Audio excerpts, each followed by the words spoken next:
Hello everyone and welcome back to my channel.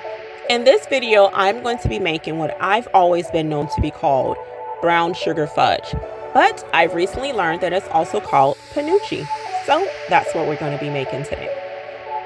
Now I will admit that before the candy was passed out to everybody that I would always steal a piece.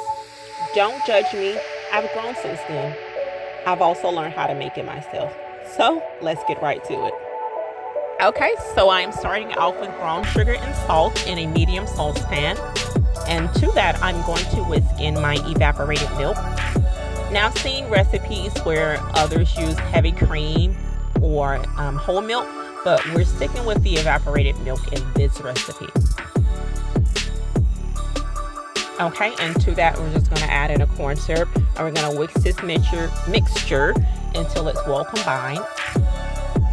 Okay, and I'm going to turn on my heat to medium high, as well as sticking my candy thermometer, and we're going to cook this until it gets to about 240 degrees, which is slightly past the softball stage. Now one tip is when you are using a candy thermometer, make sure the thermometer isn't touching the bottom of the pan, because you don't want the temperature to read that of the pan, but you want it to read the temperature of the liquid that you're cooking.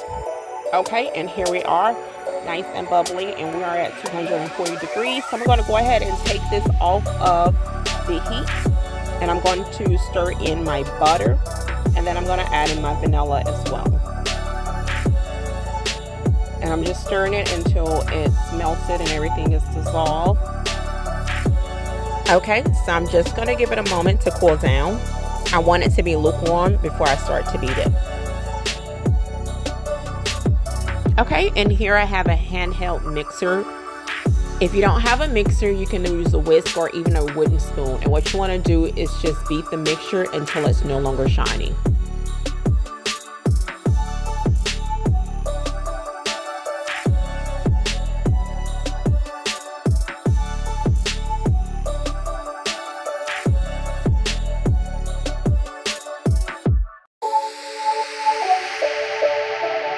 Okay, so I've been mixing this for a few minutes now, and I'm going to add in my chopped walnuts, and I'm going to mix it some more.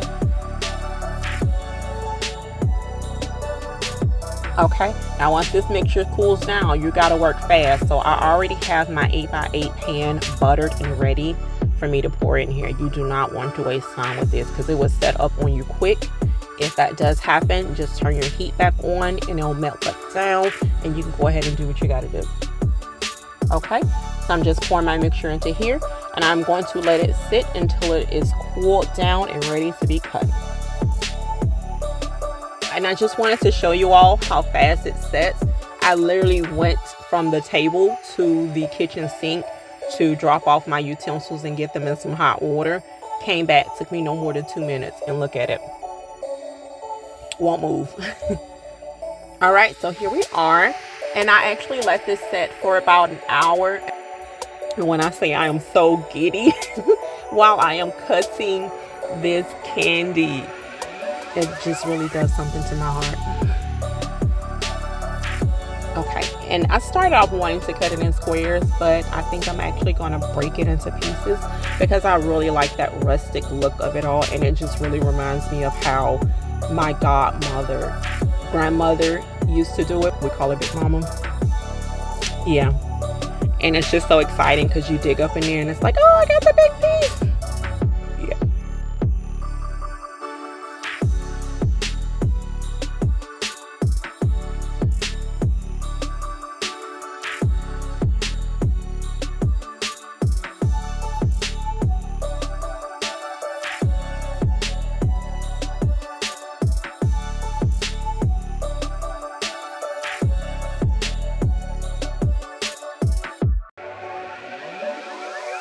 Okay, and this candy is all ready to be devoured, or it's also nice to be packaged up and given away as treats for the holidays. But whatever your preference, I thank you so much for watching.